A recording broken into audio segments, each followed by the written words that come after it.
ആധുനിക ശാസ്ത്രചരിത്രത്തിൽ നിർണായകമായ ഒരേടാണ് ജനിതക സാങ്കേതിക വിദ്യകളുടേത്.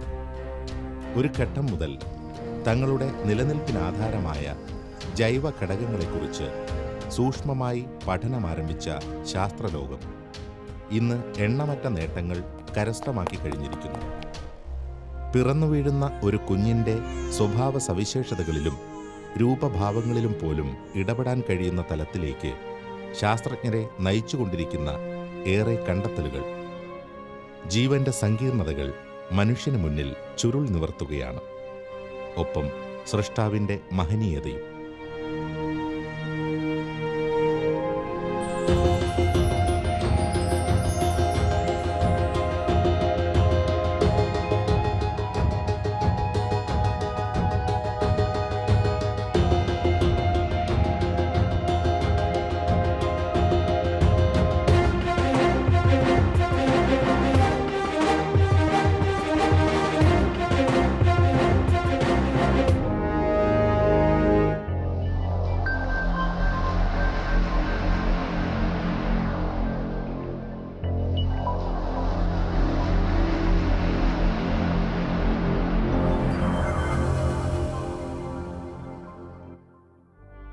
പത്തൊമ്പതാം നൂറ്റാണ്ടിൽ ഓസ്ട്രിയയിൽ ജീവിച്ചിരുന്ന അഗസ്തീനിയൻ സന്യാസിയും ശാസ്ത്രജ്ഞനുമായിരുന്ന ഗ്രിഗർ മെൻഡലിൽ നിന്നുമാണ് ജനിതകശാസ്ത്രത്തിൻ്റെ ആരംഭം. ആധുനിക ജനിതകശാസ്ത്രത്തിൻ്റെ പിതാവ് എന്ന് അദ്ദേഹം അറിയപ്പെടുന്നു. ജീവനുള്ളവയുടെ വിവിധങ്ങളായ സ്വഭാവ സവിശേഷതകൾക്ക് കാരണമാകുന്ന സൂക്ഷ്മഘടകങ്ങൾ അവയിൽ തന്നെ അടങ്ങിയിട്ടുണ്ട്, അഥവാ തലമുറകളിലൂടെ കൈമാറ്റം ചെയ്യപ്പെടുന്നു എന്നതായിരുന്നു അദ്ദേഹത്തിൻ്റെ വെളിപ്പെടുത്തലുകളിൽ പ്രധാനം. തുടർന്നിങ്ങോട്ട് ജനിതകശാസ്ത്ര സംബന്ധമായി ലോകം ഏറെ മുന്നേറി. അതിൻ്റെ ഭാഗമായി കഴിഞ്ഞ 1.5 നൂറ്റാണ്ടിലേറെ കാലത്തിനിടെ ശാസ്ത്രജ്ഞർ നടത്തിയ കണ്ടെത്തലുകൾ വിസ്മയജനകമാണ്.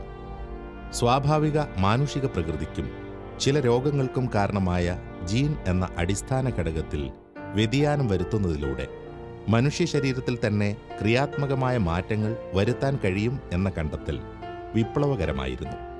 ഇന്ന് ജനിതക സാങ്കേതിക രംഗത്ത് ഏറ്റവും അംഗീകരിക്കപ്പെട്ടിട്ടുള്ള ജീൻ എഡിറ്റിംഗ് രീതിയായ CRISPR-Cas9 എന്ന സാങ്കേതിക വിദ്യയെ നാം പരിചയപ്പെടുന്നു. ഒപ്പം ജീൻ എഡിറ്റിംഗ് എന്ന നവീന ശാസ്ത്ര മുന്നേറ്റത്തിൻ്റെ ധാർമ്മികവും വിശ്വാസപരവുമായ വശങ്ങൾ ഇവിടെ ചർച്ച ചെയ്യപ്പെടുന്നു.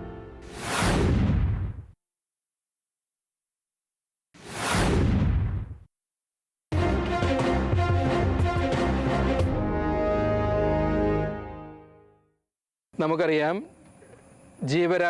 ജീവനുള്ളവയെല്ലാം കോശങ്ങൾ കൊണ്ട് നിർമ്മിതമാണ്. കോശങ്ങൾക്കുള്ളിൽ ന്യൂക്ലിയസ് ഉണ്ട്, ന്യൂക്ലിയസിൽ ക്രോമസോം ഉണ്ട്, ക്രോമസോമിൽ DNA ഉണ്ട്, DNA-യിൽ ജീനുകളുണ്ട്. ഈ ജീനുകൾ എന്ന് പറയുന്നത് അഡനൈൻ, തൈമീൻ, സൈറ്റോസിൻ, ഗ്വാനൈൻ എന്നീ പറയുന്ന 4 ബേസ് പെയറുകളുടെ ശൃംഖല അഥവാ ശ്രേണിയാണ് എന്ന് നമുക്കറിയാം. അപ്പോൾ ഈ ജീവൻ്റെ അടിസ്ഥാന ആൽഫബറ്റുകളായ ATCGയുടെ ഘടന നമുക്ക് ഭേദഗതി ചെയ്യാൻ സാധിക്കുമോ? അത് പ്രമാദമായ ഒരു വിഷയമാണ്. വളരെ സ്വപ്നതുല്യമായ ഒരു പദ്ധതി തന്നെയാണ് എന്ന് പറയാം ജനിതക ശാസ്ത്രത്തിലെ. ഇത്തരുണത്തിൽ ശാസ്ത്രത്തിൻ്റെ സ്വപ്നതുല്യമായ ഈ പദ്ധതിയിലെ സുപ്രധാനമായൊരു ചുവടുവയ്പ്പാണ് ഓഗസ്റ്റ് 2 2017 ഓഗസ്റ്റ് 2 സയൻസ് മാസികയിൽ റിപ്പോർട്ട് ചെയ്യപ്പെട്ട ജീൻ എഡിറ്റിംഗ് എന്ന് പറയുന്ന ജനിതകപരമായ മുന്നേറ്റം എന്ന് പറയുന്നു. ഓഗസ്റ്റ് 2 2017 ന്യൂയോർക്ക് ടൈംസിൻ്റെ റിപ്പോർട്ട് ഞാൻ ശ്രദ്ധിക്കുകയായിരുന്നു. അതിങ്ങനെ വളരെ ആലങ്കാരികമായിട്ടാണ് പറയുന്നത്. ദൈവത്തിന് വിശ്രമം കൊടുക്കുക, ഇനി നിങ്ങൾ തന്നെ നിങ്ങളുടെ ജീൻ എഡിറ്റ് ചെയ്ത് കൊള്ളുക. അതായത് ഞാൻ എന്താണ് എന്നുള്ളത് പ്രകൃതിദത്തമായിട്ട് ഇങ്ങ് നൽകപ്പെട്ടിരിക്കുന്നതല്ല, ഞാൻ എപ്രകാരമായിരിക്കണം, എൻ്റെ ശാരീരിക സവിശേഷതകൾ എന്തൊക്കെയായിരിക്കണം, എൻ്റെ ബുദ്ധിശക്തി എന്തൊക്കെയായിരിക്കണം, എൻ്റെ രോഗങ്ങൾ എപ്രകാരമെല്ലാം ഞാൻ സുഖപ്പെടുത്തണം, ഇതൊക്കെ ഞാൻ അങ്ങ് തീരുമാനിക്കാൻ പോകുകയായിരുന്നു. എന്താണ് ഈ CRISPR-Cas9 ജീൻ എഡിറ്റിംഗ് എന്ന് പറയുന്ന സാങ്കേതിക വിദ്യ, ജൈവ സാങ്കേതിക വിദ്യ? അതേപ്പറ്റി സാധാരണക്കാരന് മനസ്സിലാകുന്ന ഭാഷയിൽ ഏറ്റവും ലളിതമായിട്ട് നമുക്ക് പറഞ്ഞു തരുവാൻ സാധിക്കുന്ന ഒരു ശാസ്ത്രജ്ഞ തന്നെയാണ് നമ്മളോടൊപ്പം ഉള്ളത്. സിസ്റ്റർ ബീന ജോസ്, തൃശ്ശൂർ വിമല കോളേജിൻ്റെ principal. Sister Beena Jose CMC. Thrissur Vimala college principal. Oxford യൂണിവേഴ്സിറ്റിയിൽ നിന്നും സയൻസ് റിലീജിയൻ ഫെലോഷിപ്പ് നേടിയിട്ടുണ്ട്. കാലിഫോർണിയയിൽ നിന്നും genetics and morality research fellowship. Calicut യൂണിവേഴ്സിറ്റിയിൽ MSc കെമിസ്ട്രിയിൽ 1ാം റാങ്ക് നേടി. കാലിക്കറ്റ് യൂണിവേഴ്സിറ്റിയിൽ നിന്നു തന്നെ കെമിസ്ട്രിയിൽ ഡോക്ടറേറ്റ് കരസ്ഥമാക്കി. ക്രിസ്പർ എന്ന് പറഞ്ഞാൽ clustered regularly interspaced short palindromic repeats എന്നാണ് അർത്ഥമാക്കുന്നത്. അതായത് ക്രിസ്പർ എന്ന് പറഞ്ഞാൽ ഷോർട്ട് DNA റിപ്പീറ്റ്സ് ആണ്. ആ DNA റിപ്പീറ്റ്സിൻ്റെ പ്രത്യേകത അതിലുള്ള ന്യൂക്ലിയോടൈഡ് സിമിലർ ആണ് എന്നുള്ളത് കൊണ്ടാണ് അതിനെ പാലിൻഡ്രോമിക് റിപ്പീറ്റ്സ് എന്ന് പറയുന്നത്. ഈ ക്രിസ്പർ സീക്വൻസിനോടൊപ്പം Cas9 എന്ന പ്രോട്ടീൻ അല്ലെങ്കിൽ എൻസൈം അതിനോട് ചേർന്ന് നിൽക്കുന്നുണ്ട്. ഈ ക്രിസ്പർ Cas9 സിസ്റ്റം ഒരു മോളിക്കുലാർ സിസർ ആയിട്ടാണ് ആക്ട് ചെയ്യുന്നത്. ആദ്യമായിട്ട് ഈ ക്രിസ്പർ Cas9 സിസ്റ്റം കണ്ടെത്തിയത് ആർക്കെ എന്ന് പറയുന്ന ആൻഷ്യൻ ഫോം ഓഫ് ബാക്ടീരിയയിലാണ്. ബാക്ടീരിയ സംബന്ധിച്ചിടത്തോളം അതിൻ്റെ ഒരു ഡിഫൻസ് മെക്കാനിസം ആയിട്ടാണ് അവർ ഈ ക്രിസ്പർ Cas9 ടെക്നിക് ഉപയോഗിച്ചിരുന്നത്. ഏറ്റവും ആധുനികവും ലളിതവുമായ ജീൻ എഡിറ്റിംഗ് സാങ്കേതികവിദ്യയാണ് ക്രിസ്പർ Cas9 എന്നറിയപ്പെടുന്നത്. ക്രിസ്പർ Cas9 എന്നാൽ ബാക്ടീരിയകൾ ഉൾപ്പെടെയുള്ള സൂക്ഷ്മജീവികളിൽ കാണപ്പെടുന്ന അതിസൂക്ഷ്മ പ്രതിരോധ സംവിധാനമാണ്. ഇത്തരമൊരു സൂക്ഷ്മ സംവിധാനത്തിൻ്റെ സാന്നിധ്യത്തെക്കുറിച്ച് ശാസ്ത്രലോകത്തിന് ആദ്യമായി സൂചന ലഭിച്ചത് 1987 ആയിരുന്നു. അക്രമകാരികളായ വൈറസുകളുടെ ജീൻ ശകലങ്ങൾ അഥവാ സ്പേസർ DNA മുറിച്ചെടുത്ത് സൂക്ഷിക്കുന്നതിന് പ്രകൃതിദത്തമായ കഴിവ് ബാക്ടീരിയകൾക്കുണ്ട്. ഇങ്ങനെ ബാക്ടീരിയകളുടെ ജീനോമിൽ സൂക്ഷിച്ചിരിക്കുന്ന വൈറസ് ജീനുകളെ ക്രിസ്പർ സീക്വൻസുകൾ എന്ന് പറയുന്നു. ഈ ശ്രേണിഘടനയോട് ബന്ധമുള്ള വൈറസുകൾ വീണ്ടും ആക്രമിച്ചാൽ അവയെ തിരിച്ചറിയുന്നതിനും ഇല്ലാതാക്കുന്നതിനും ഈ ബാക്ടീരിയകൾക്ക് കഴിയും. ഇതിനെ അനുകരിച്ചാണ് ക്രിസ്പർ Cas9 ജീൻ എഡിറ്റിംഗ് സാങ്കേതികവിദ്യ വികസിപ്പിക്കപ്പെട്ടത്.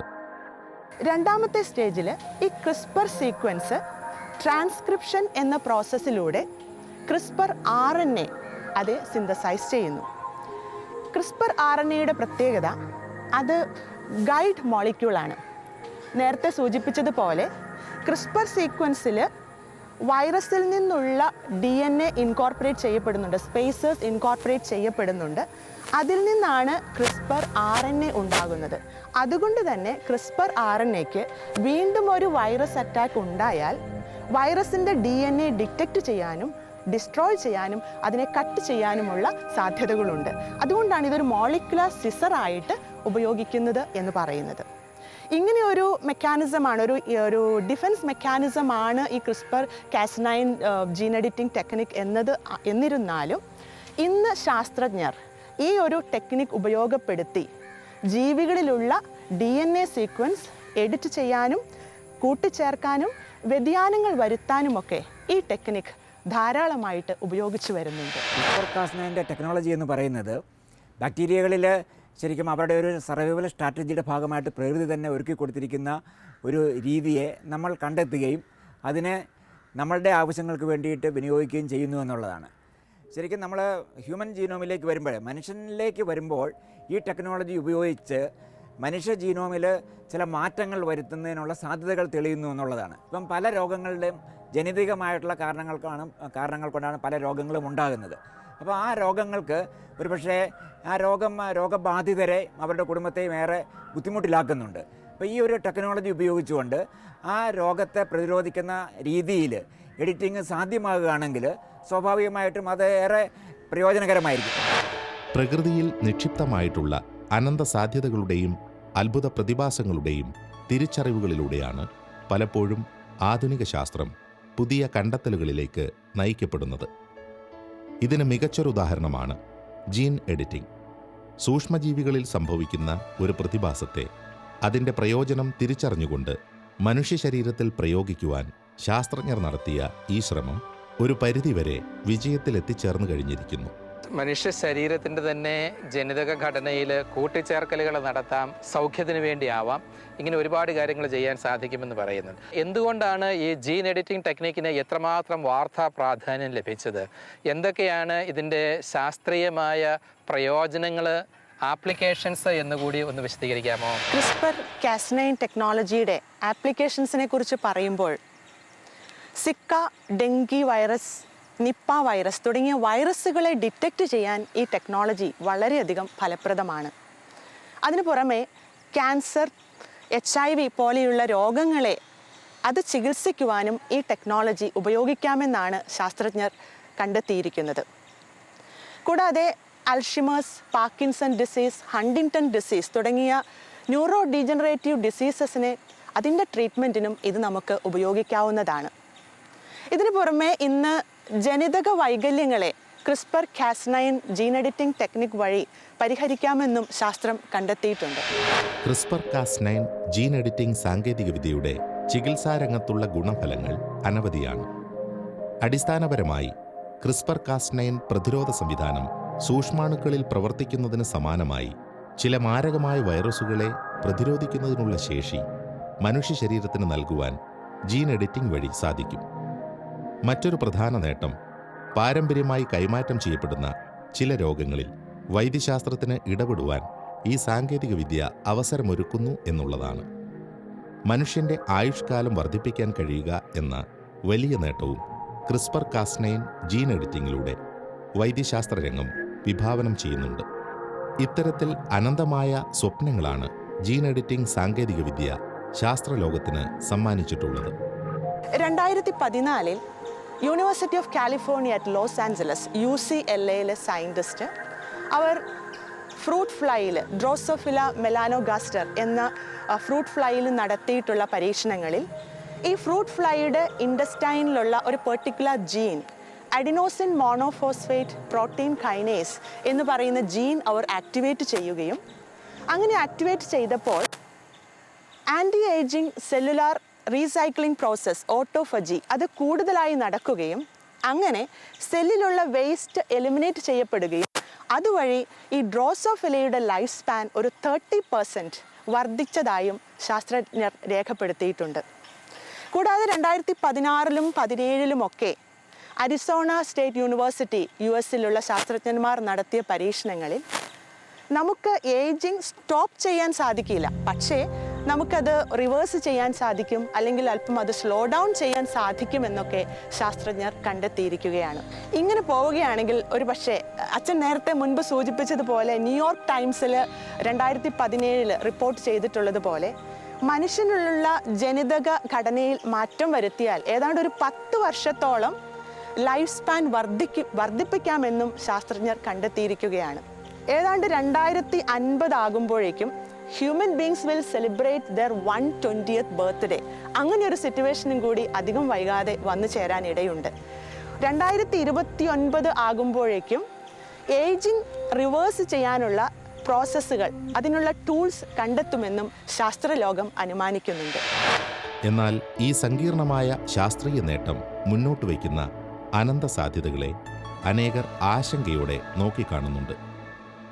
ദൈവം രൂപകൽപ്പന ചെയ്ത മനുഷ്യ ശരീരത്തിൽ ശാസ്ത്രത്തിൻ്റെ ഇത്തരം ഇടപെടലുകൾ ഗുണകരമാവില്ല എന്ന് വാദിക്കുന്നവരുണ്ട്. അതിൻ്റെ ധാർമ്മിക വശങ്ങൾ ചിലർ ചോദ്യം ചെയ്യുന്നു. മറ്റൊരു പ്രധാന തലം ജീവന്റെ മൂല്യവുമായി ബന്ധപ്പെട്ടുള്ളതാണ്. സമീപകാലത്ത് വളർന്നു വികസിച്ച ഈ സാങ്കേതികവിദ്യ ഇക്കാലഘട്ടത്തിൽ ഉയർത്തിയിരിക്കുന്ന ചർച്ചകൾ ആഴമുള്ളവയാണ്. തുടർന്നും ഇതിൻ്റെ സാധ്യതകളും പോരായ്മകളും സംബന്ധിച്ച് ഏറെ പഠനങ്ങൾ നടത്തപ്പെടേണ്ടതുണ്ട്. പ്യൂർ റിസർച്ച് ഫൗണ്ടേഷൻ ജീൻ എഡിറ്റിങ്ങിനെ പറ്റിയുള്ള സാമൂഹ്യ സംവേദനങ്ങൾ എന്തൊക്കെയാണ് എന്ന് അമേരിക്കയിൽ നടത്തിയ ഒരു സർവേയിൽ പറയുന്നത്, അഡൽട്ട് അമേരിക്കൻസിൽ 40% ആൾക്കാർ ഇത് നമ്മൾ ഉപയോഗിക്കണോ വേണ്ടയോ എന്നുള്ള കാര്യത്തിൽ സംശയാലുക്കളാണ്. 30% പേര് പറയുന്നു ഇത് നമുക്ക് വേണ്ടേ വേണ്ട. വേറെ ഒരു 30% പറയുന്നു ഇത് നല്ല കാര്യമാണ്, ഇത് തീർത്തും സ്വീകാര്യമാണ് എന്ന്. ഒത്തിരി വിശ്വാസികളായിട്ടുള്ള ആൾക്കാർ തന്നെ അപ്രകാരം ചിന്തിക്കുന്നുണ്ട്. ജീൻ എഡിറ്റിംഗ് കൊണ്ട് ദോഷമാ കൂടുതൽ എന്ന്. അവരത് വിശ്വാസത്തിൻ്റെ വെളിച്ചത്തിൽ ചിന്തിക്കുന്നതാണെന്ന് പറയാം. പ്യൂർ റിസർച്ച് ഫൗണ്ടേഷൻ അമേരിക്കയിൽ നിരീശ്വരരുടെ ഇടയിലും ദൈവമില്ല എന്ന് വിശ്വസിക്കുന്നവരുടെ പ്രത്യേകമായിട്ട് ഈ സർവേ നടത്തി. അവരുടെ ഇടയിലുമുണ്ട് ജീൻ എഡിറ്റിംഗ് ടെക്നിക്ക് ദോഷകരമായി തീരാം മാനവരാശിക്ക് ലോങ് റണ്ണിൽ എന്ന് ചിന്തിക്കുന്ന 23% ആളുകൾ എന്ന് പറയുന്നത്. ഇത് സൂചിപ്പിക്കുന്നത് വളരെ സമൂലമായിട്ടുള്ള ധാർമ്മിക പ്രശ്നങ്ങൾ ജീൻ എഡിറ്റിംഗ് വഴി ഉരുത്തിരിഞ്ഞ് വരുന്നുണ്ട് എന്നുള്ളതാണ്. എന്തൊക്കെയാണ് പ്രത്യക്ഷത്തിൽ ഉടനെ മാനവരാശി അഭിമുഖീകരിക്കേണ്ടി വരുന്ന ധാർമ്മിക പ്രശ്നങ്ങൾ ഈ CRISPR-Cas9 ജീൻ എഡിറ്റിംഗ് വഴിയായിട്ട് എന്നുള്ളതും കൂടി അല്പമായിട്ടൊന്ന് വിശദീകരിക്കാം. പ്രധാനമായിട്ടും CRISPR-Cas9 ടെക്നോളജി മനുഷ്യ ഭ്രൂണങ്ങളിൽ അപ്ലൈ ചെയ്യുമ്പോഴാണ് അവിടെ എത്തിക്കലായിട്ടുള്ളൊരു ആസ്പെക്റ്റ് വരുന്നത്. 2015 സൺയാറ്റ്സൺ യൂണിവേഴ്സിറ്റിയിലെ ഹുവാങ് എന്ന ചൈനീസ് സയൻറ്റിസ്റ്റ് ബീറ്റ തലാസേമിയ എന്ന ഒരു മാരകമായ ബ്ലഡ് ഡിസോർഡർ മാറ്റുന്നതിനായിട്ട് ഹ്യൂമൻ എംബ്രിയോസിനെ എഡിറ്റ് ചെയ്യുകയുണ്ടായി. തുടർന്ന് 2016 another team of Chinese scientist മനുഷ്യ ഭ്രൂണങ്ങളെ HIV റെസിസ്റ്റൻ്റ് ആക്കുന്നതിന് വേണ്ടി എഡിറ്റ് ചെയ്തു. എന്നാൽ ഈ 2 പരീക്ഷണങ്ങളിലും 26 മനുഷ്യ ഭ്രൂണങ്ങളെ അവരെടുത്ത് പരീക്ഷണം ചെയ്തുവെങ്കിലും 4 എണ്ണം മാത്രമേ അത് വിജയപ്രദമായിട്ടുള്ളൂ. ബാക്കിയുള്ള മനുഷ്യ ഭ്രൂണങ്ങളൊക്കെ നശിപ്പിക്കപ്പെട്ടു. കാരണം because of the of target mutations അല്ലെങ്കിൽ അൺപ്ലാൻഡ് മ്യൂട്ടേഷൻസ്. അതിന് പുറമെ മൊസൈസിസം, അതായത് എംബ്രിയോസിലുള്ള എല്ലാ സെൽസും ഒരേപോലെ ഈ നമ്മൾ വിചാരിക്കുന്ന ആ ചേഞ്ചസ് അക്യൂർ ചെയ്യാതെ പോയി.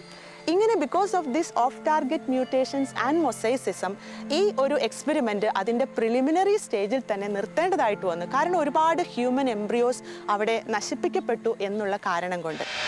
ജീൻ എഡിറ്റിംഗ് സംബന്ധിച്ചുള്ള ഗവേഷണങ്ങളിൽ ഒരുപാട് മുന്നേറിയ ഒരു രാജ്യമാണ് ചൈന. ഏറ്റവും ഒടുവിൽ 2018 നവംബർ അവസാനം ഹോങ്കോങ്ങിൽ വെച്ച് നടന്ന ഹ്യൂമൻ ജീനോം എഡിറ്റിംഗിൻ്റെ 2ാം ആഗോള ഉച്ചകോടിയിൽ വെച്ച് ചൈനീസ് ശാസ്ത്രജ്ഞനായ ഹി ജിയാൻഖി CRISPR-Cas9 സാങ്കേതികവിദ്യ ഉപയോഗിച്ച് വിജയകരമായി മനുഷ്യഭ്രൂണത്തിൽ ജീൻ എഡിറ്റിംഗ് നടത്തിയെന്ന് പ്രഖ്യാപിച്ചിരുന്നു. എയ്ഡ്സ് പോലുള്ള രോഗങ്ങൾ പ്രതിരോധിക്കുവാൻ ശേഷിയുള്ള കുഞ്ഞുങ്ങളെ സൃഷ്ടിക്കുകയായിരുന്നു അദ്ദേഹത്തിൻ്റെ ലക്ഷ്യം. എന്നാൽ ഇത്തരം പരീക്ഷണങ്ങളിൽ അനവധി ഭ്രൂണങ്ങൾ നശിപ്പിക്കപ്പെടുന്നു എന്നുള്ളത് പരക്കെ ഉയരുന്ന ഒരാക്ഷേപമാണ്. അണ്ഡവും ബീജവും സംയോജിച്ച് ഒരു ഭ്രൂണം രൂപപ്പെടുന്ന നിമിഷം മുതൽ അതിനെ ഒരു മനുഷ്യജീവനായി പരിഗണിക്കുന്ന നമുക്ക് അനേകം ജീവനുകൾ നശിപ്പിക്കപ്പെടുന്ന സാഹചര്യങ്ങളെ അംഗീകരിക്കുവാൻ കഴിയില്ല എന്നതാണ് വാസ്തവം. ലോകത്ത് മിക്കവാറും എല്ലാ രാജ്യങ്ങളിലും മനുഷ്യ ഭ്രൂണത്തിൽ ജീൻ എഡിറ്റിംഗ് നടത്തുന്നതിനുള്ള നിരോധനം നിലവിലുണ്ട്. പക്ഷേ ചൈനയിൽ അത്തരത്തിലുള്ള നിരോധനം ഇല്ലാത്ത സാഹചര്യത്തിലാണ് ഹീക്ക് ഈ ഒരു പരീക്ഷണം നടത്താൻ പറ്റിയതെന്നാണ് നമുക്ക് അനുമാനിക്കുന്നത്. ഉദാഹരണത്തിന് ഈ വിഷയം സംബന്ധിച്ച് അന്താരാഷ്ട്ര തലത്തിൽ നടന്ന ചർച്ചകളിൽ പ്രത്യേകിച്ചും ഫ്രാൻസിസ് കോളിൻസ്, അദ്ദേഹം ഇപ്പോൾ അമേരിക്കയിലെ നാഷണൽ ഇൻസ്റ്റിറ്റ്യൂട്ട് ഓഫ് ഹെൽത്തിൻ്റെ ഡയറക്ടറാണ്. അദ്ദേഹം പറഞ്ഞത് ഒരു കാരണവശാലും മനുഷ്യഭ്രൂണത്തിൽ ജീൻ എഡിറ്റിംഗ് അനുവദിക്കാൻ പാടില്ല.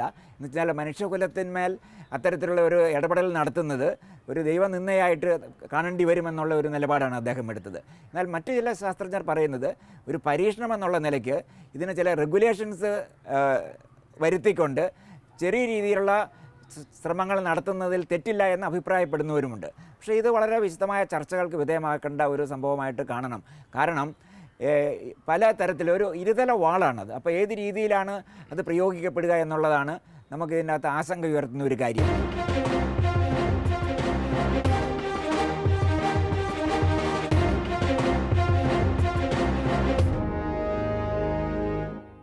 മറ്റൊരു വശം, ഈ CRISPR-Cas9 ടെക്നിക്ക് ഉപയോഗിച്ചുകൊണ്ട് നമുക്ക് ഒരു കുട്ടിയെ തന്നെ ഡിസൈൻ ചെയ്യാനായിട്ട് സാധിക്കും. ഡിസൈനർ ബേബീസിനെ ഉണ്ടാക്കുവാൻ സാധിക്കുമെന്നുള്ളതാണ്.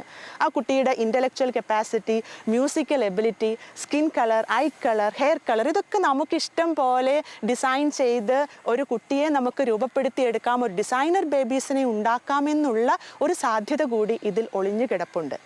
ഇങ്ങനെ നമ്മൾ ഡിസൈനർ ബേബീസിനെ ക്രിയേറ്റ് ചെയ്താൽ ഒരു ഒരു സുപ്പീരിയർ ക്വാളിറ്റിയുള്ള ഒരു വിഭാഗം കുട്ടികൾ ഉണ്ടായിക്കഴിഞ്ഞാൽ വാസ്തവത്തിൽ ഒരു ഡിസ്ക്രിമിനേഷന്, സമൂഹത്തിലൊരു വിവേചനത്തിനുള്ള ഒരു സാധ്യത കൂടിയുണ്ട്. നമുക്ക് ഈ കുട്ടിയുടെ അവസ്ഥ എന്തായിത്തീരും, what will be the fate of the child എന്നുള്ള കാര്യവും നമുക്ക് നിശ്ചയമുള്ളതല്ല. സങ്കീർണമായ ഗവേഷണങ്ങൾക്ക് അനന്തമായ സാധ്യതകളുള്ള ഒരു മേഖലയാണ് ജീൻ എഡിറ്റിംഗ്. നാം ചർച്ച ചെയ്ത നേട്ടങ്ങൾ പലതും സമീപകാലത്ത് സംഭവിച്ചവയാണ്. പലപ്പോഴും ഇവിടെ ചർച്ച ചെയ്യപ്പെടുന്നത് ഭാവി സാധ്യതകളെക്കുറിച്ചാണ്. പ്രായോഗിക തലത്തിലേക്ക് വരുമ്പോൾ പൂർണ്ണമായി വിജയപ്രദമാകുന്ന രീതിയിൽ അവ നടപ്പാകുമോ എന്നറിയാൻ ഇനിയും കാലങ്ങളോളം കാത്തിരിക്കേണ്ടതായി വന്നേക്കാം.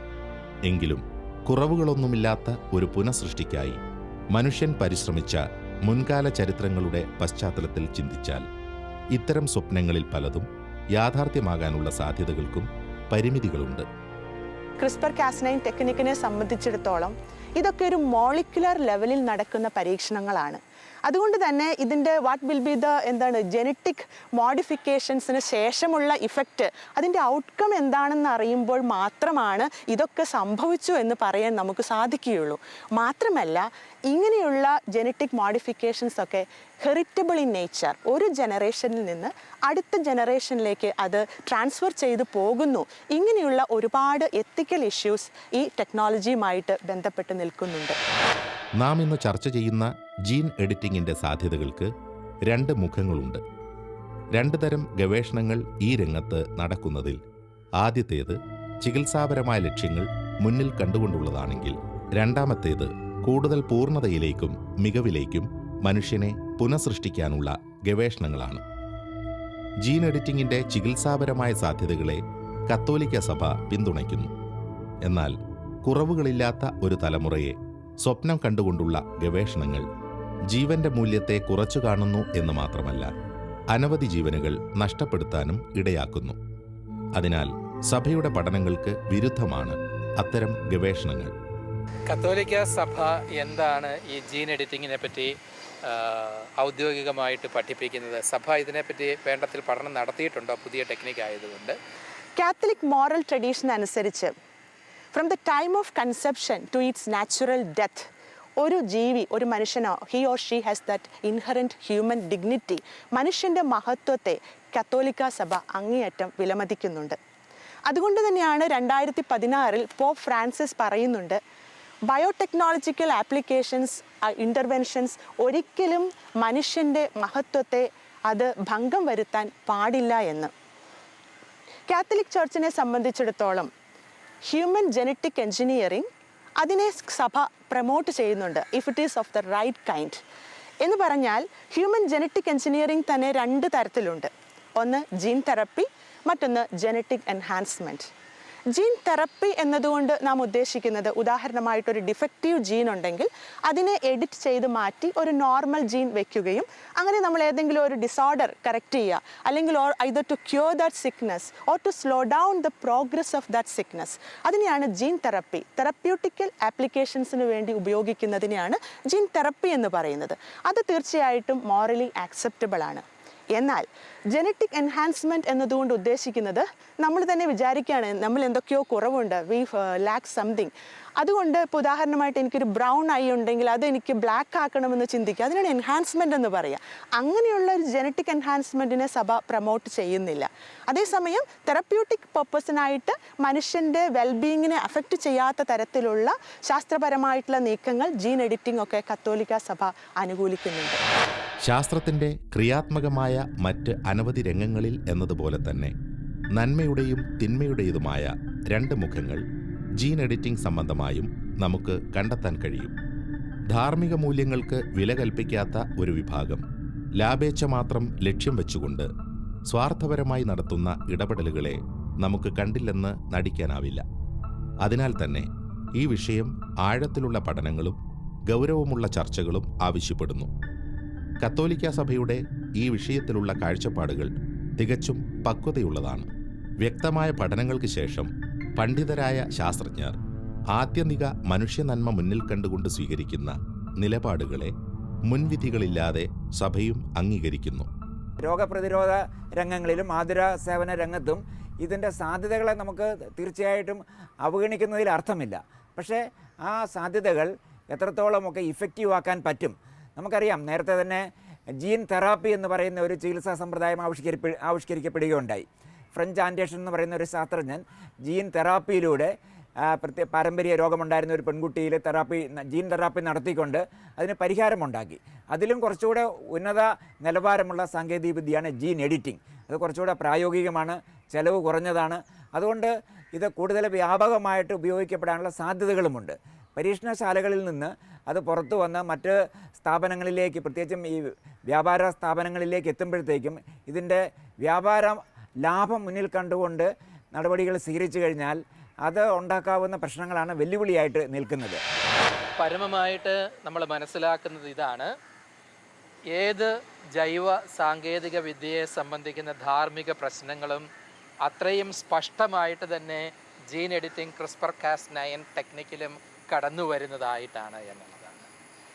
ഈ സാങ്കേതിക വിദ്യയുടെ ഉപയോഗം വഴിയായിട്ട് മാനവരാശി നന്മയെ ജനിപ്പിക്കുമോ അതോ കൂടുതൽ അധാർമികമായ കാര്യങ്ങളെ ജനിപ്പിക്കുവാൻ ഇടയാക്കുമോ എന്നുള്ളത് ഭാവിയിൽ തീരുമാനിക്കപ്പെടേണ്ട കാര്യമാണ്. ഇപ്പോൾ തന്നെ വ്യക്തമായിട്ടുള്ള കാര്യമാണ്, ഈ മേഖലയിൽ തന്നെ സാങ്കേതിക വിദ്യ ഇനിയും ഒരുപാട് വികാസം കൈവരിക്കുവാനുണ്ട് എന്നുള്ളത്. ഒരുപക്ഷെ ഈ ആരംഭദശയിലെ പരാധീനതകളൊക്കെ ഒഴിവാക്കി ശക്തമായ ധാർമ്മിക ബോധത്താൽ നിയന്ത്രിക്കപ്പെടുന്ന, വികസിപ്പിച്ചെടുക്കുന്ന ഒരു ജീൻ എഡിറ്റിംഗ് ടെക്നിക്കിന് മാനവരാശിയുടെ ഭാവി ഭാഗതയും തന്നെ നിർണ്ണയിക്കുന്നതിൽ, അവൻ്റെ കണ്ണുനീര് ഒപ്പുന്നതിൽ, രോഗങ്ങൾ സുഖമാക്കുന്നതിൽ ഒക്കെ ഒത്തിരി സംഭാവനകൾ നൽകുവാൻ സാധിക്കും എന്നുള്ള കാര്യം നമ്മൾ മനസ്സിലാക്കുകയായിരുന്നു. അതുപോലെ തന്നെ പ്രധാനപ്പെട്ട കാര്യമാണ്, ഇത് കൈകാര്യം ചെയ്യുന്ന മനുഷ്യൻ്റെ ഉത്തരവാദിത്വമാണ് ഇത് ധാർമ്മികമായിട്ടോ അധാർമികമായിട്ടോ ഇതിനെ വഴിതിരിച്ചു വിടുക എന്നുള്ളത്. ഐൻസ്റ്റൈൻ്റെ ആപേക്ഷിക സിദ്ധാന്തത്തിൽ നമ്മൾ കണ്ടു, ഊർജം ദ്രവ്യമാകുമ്പോഴത് സൃഷ്ടിയാണ്. ബിഗ് ബാങ്ങിൽ ഊർജം ദ്രവ്യമായി മാറിയതാണ് ഈ പ്രപഞ്ചം. എന്നാൽ നേരെ മറിച്ച് ദ്രവ്യം ഊർജമാകുമ്പോൾ അത് അണുബോംബ, സർവനാശത്തിൻ്റെ തത്വമാണ്. ഈ എം ആകുമ്പോഴും ഈ ആകുമ്പോഴും എത്ര ഭയങ്കരമായ വ്യതിയാനങ്ങളാണ് നമ്മൾ പരിണത ഫലങ്ങളിൽ കണ്ടെത്തുന്നത് എന്ന്.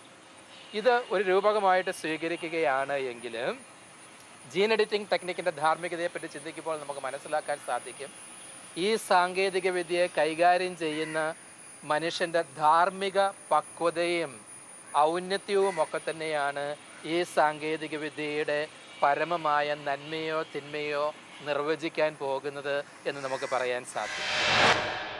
ജൈവ സാങ്കേതിക വിദ്യയുടെ ഭാഗമായ നൂതനമായ കണ്ടെത്തലുകൾ ജീവൻ സംബന്ധിച്ച ആഴമേറിയ പഠനങ്ങളുടെ ഫലമാണ്. അവ നമുക്ക് തുറന്നു നൽകുന്ന സാധ്യതകളും ഉൾക്കാഴ്ചകളും അനന്തമാണ്. രണ്ട് വലിയ പാഠങ്ങളാണ് നമുക്ക് ഇവിടെ ലഭിക്കുന്നത്. ഒന്ന്, ദൈവസൃഷ്ടിയുടെ മഹനീയത. അത് നമ്മുടെ ആത്മീയ ചിന്തകളെ പരിപോഷിപ്പിക്കും വിധത്തിൽ ഇത്തരം കണ്ടെത്തലുകളിൽ നിറഞ്ഞു നിൽക്കുന്നു. രണ്ട്, ശാസ്ത്രത്തിൻ്റെ സൂക്ഷ്മദൃഷ്ടിയിലൂടെ നമുക്ക് വെളിപ്പെടുത്തപ്പെടുന്ന പുതിയ തിരിച്ചറിവുകൾ ദൈവികമാണ് എന്ന ബോധ്യത്തിൽ നന്മയ്ക്കായി വിനിയോഗിക്കുവാൻ നാം ബാധ്യസ്ഥരാണ്. ജീവന്റെ രഹസ്യങ്ങളിലൂടെയുള്ള നമ്മുടെ യാത്ര തുടരുന്നു. ലൈറ്റ് ഓഫ് ട്രൂത്ത് എന്ന ഈ ശാസ്ത്ര മതസംവാദ പരമ്പരയുടെ കഴിഞ്ഞ എപ്പിസോഡുകൾ യൂട്യൂബിൽ ലഭ്യമാണ്. ഈ ഡോക്യുമെൻ്ററി പരമ്പരയെക്കുറിച്ചുള്ള നിങ്ങളുടെ വിലയേറിയ അഭിപ്രായങ്ങളും നിർദ്ദേശങ്ങളും വാട്സപ്പ് വഴി ഞങ്ങളെ അറിയിക്കാവുന്നതാണ്. WhatsApp number 9745901960.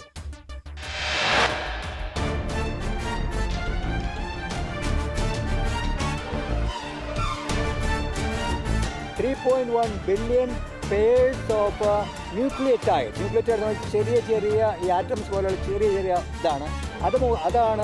അത് മുഖേനയാണ് ഒരു ഡി എൻ എ നിർമ്മിക്കപ്പെടുന്നത്. മാനവ ജീനോം പദ്ധതിയുടെ ഡേറ്റ അനുസരിച്ച് മാനവരാശി മുഴുവനും തമ്മിൽ വലിയൊരു ഭ്രാതൃത്വമുണ്ട്, ഒരു സാഹോദര്യമുണ്ട്. മനുഷ്യരിലെ വിവിധ വർഗങ്ങളും വംശങ്ങളും തമ്മിൽ മുൻപ് വിചാരിച്ചിരുന്നത് പോലെ വ്യതിരിക്തതകളല്ല, കൂടുതലും സാധർമ്മ്യങ്ങളാണ് ഉള്ളത് എന്ന് ശാസ്ത്രം തിരിച്ചറിയുകയാണ്.